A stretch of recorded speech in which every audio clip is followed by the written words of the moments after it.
կներեք, եւ իմ այստեղ գտնվելը ժողովրդի լեգիտիմ կամքի արտահայտություն է։ Եթե ժողովրդի ուրիշ լեգիտիմ կամք ձևավորվի, ինքը անպայման կարտահայտվի։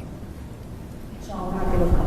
քաղաքական թեմաները 7 տարի շարունակ լսում ենք ինչպես է ընդդիմությունը եւ իշխանությունը միմյանց փոխադարձաբար մեղադրում պետական դավաճանության մեջ եւ տպավորություն է ստեղծում, որ երկրում բոլորը գիտեն, որ կան այլ երկրի շահերը պաշտպանող անձինք, բայց ազգային անվտանգությունը անգործության է մատնված եւ որևէ արձագանք դրսեւորում այս հարցի չի ստանում։ Հասկանալի է, որ սա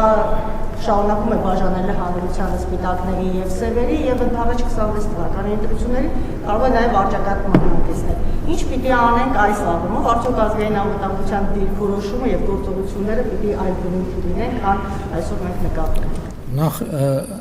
կտրականապես համաձայն չեմ ձեր գնահատականի հետ, չի կարող արճակատման հանգեցնել եւ չի կարող լինել արճակատում։ Երկրորդը ես իմ կարծիքը ասել եմ, իմ կարծիքով 2026 թվականի ընտրությունները խորհրդարանական պետքա լինեն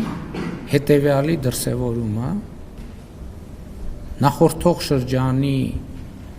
այն քաղաքական էլիտայի բոլոր ներկայացուցիչները, ովքեր Հայաստանը առաջնորդել են եւ տարել են դեպի թակարդ եւ պահել են թակարդում, այդ ընտրությունների արդյունքում բոլորը պետքա դուրս մղվեն եւ այլևս քաղաքական դաշտում տեղ չունենան։ Սա իմ կարծիքն է եւ ես համոզված եմ, որ այդպես էլ տեղի կունենա, որովհետեւ այո, ես էլ գիտեմ,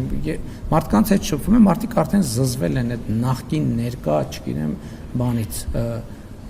բանավեճերից, քննարկումներից եւ մենք էլ չեմ ասում, որ այդ խոսակցությունները ցավոք հաճախ դուրս են գալիս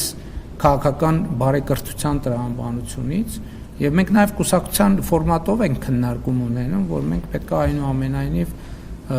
արդեն դուրս գանք այս տրամաբանությունից եւ քաղաքական կյանքի նորմալ կանոններ պետք է հաստատվեն Հայաստանի Հանրապետությունում, որտեղ հայհոյախոսությունը